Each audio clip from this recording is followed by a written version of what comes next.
người ta bảo nó những người khá nhiều bài tôi xếp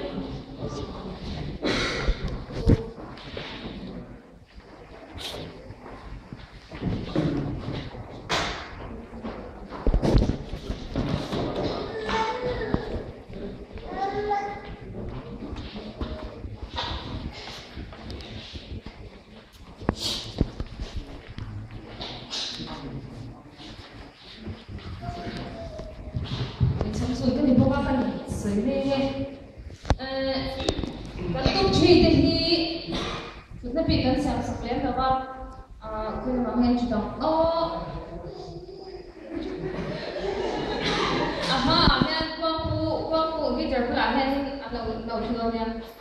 cho anh chụp mai in cái bộ trang á anh giải quyết được anh không chú just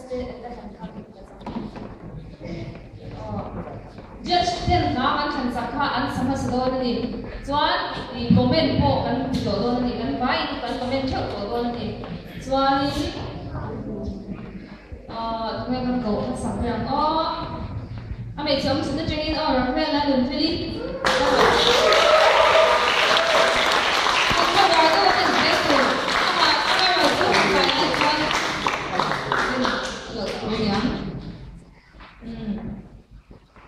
với thật là vai đơn thì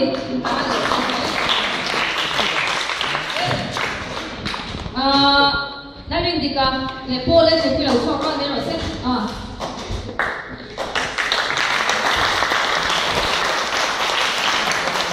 để cho con đặt một để bên bên luôn đi đi cả bát thùng na po là bát hình na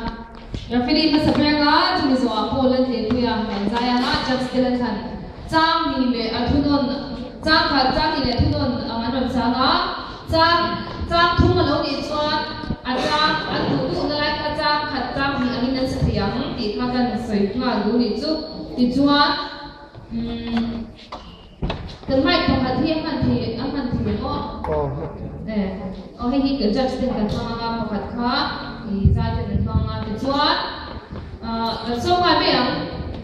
thì Rafael là người phải phải nói xong